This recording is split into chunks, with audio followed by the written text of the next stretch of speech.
Ada pertanyaan kembali, Ustaz. Assalamualaikum, Ustaz. Waalaikumsalam warahmatullahi wabarakatuh. Bagaimana membantah mereka yang berkata bahwa berdoa di samping kuburan, yaitu agar doa cepat dikabulkan Allah, karena kita manusia yang banyak dosa. Sedangkan orang yang meninggal tersebut adalah orang-orang soleh. Barakallahu fiik. Na'am, barakallahu fiik. Ahibati fillah. Ini berkaitan dengan berdoa, bukan minta kami mati ya, enggak. Ini pertanyaannya berdoa di samping kuburan orang soleh dengan harapan lebih dikabulkan sama Allah Azza wa Jalla. Tapi begini, kita semua ingin doa kita dikabulkan sama Allah Azza wa Jalla. Ada adab dan etika berdoa supaya cepat dikabulin. Di antaranya ada tempat yang mustajab, ada waktu yang mustajab. Apakah berdoa di samping kuburan orang soleh itu tempat yang mustajab? Artinya Nabi Muhammad SAW mengajarkan kepada kita bahwa berdoa di samping kuburan orang soleh itu mustajab. Kalau memang ada, ya bismillah, kita lakukan. Kenapa tidak?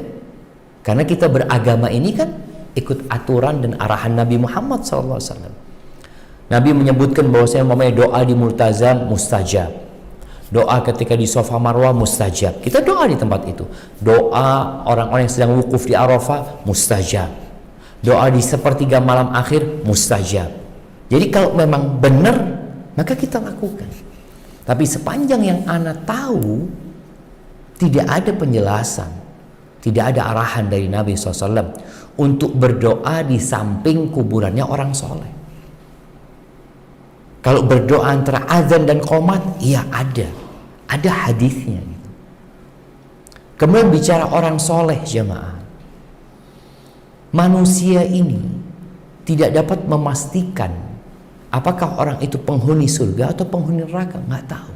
Tapi kita berbaik sangka sama dia. Kita lihat orang itu mati husnul khotimah, ya kita doakan.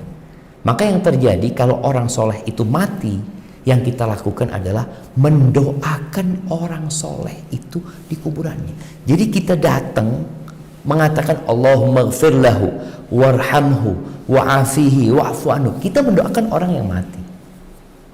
Jadi wallahu alam, ana nggak pernah tahu bahwasanya doa di kuburan itu, di kuburan orang soleh itu termasuk tempat-tempat mustajab.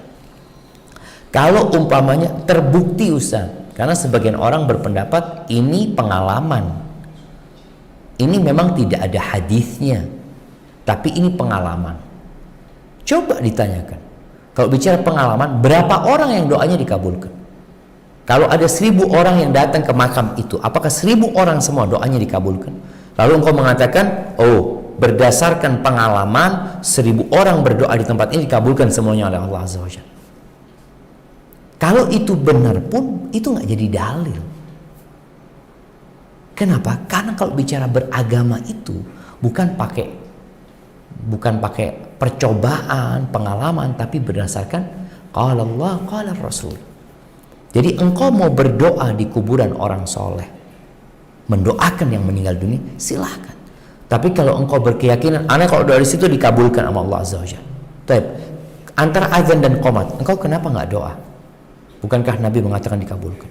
Oh enggak, lebih dikabulkan di tempat itu. Ini bermasalah lagi. Doa di multazam, iya ada hadisnya. Jadi intinya jamaah dalam beragama, hendaklah kita ya berhati-hati.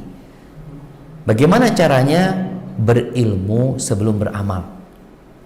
Kalau memang ternyata, kalau bicara ilmu ini ya qala Allah, qala Rasul. Kalau dikatakan ini ada loh hadisnya, ada ayatnya, lakukan. Makanya kita ziarah ke kuburan orang tua kita. Kita tahu orang tua kita orang yang baik, orang yang soleh di sana umpamanya. Ya kita doakan orang tua kita. Dan di kuburan itu kita dianjurkan memang mendoakan orang yang meninggal dunia. Kalau engkau mau berdoa untuk kebaikanmu keluargamu, ya nggak harus ke kuburan. Carilah tempat-tempat yang mustajab, waktu-waktu yang mustajab. Hadza wallahu a'lam bissawab.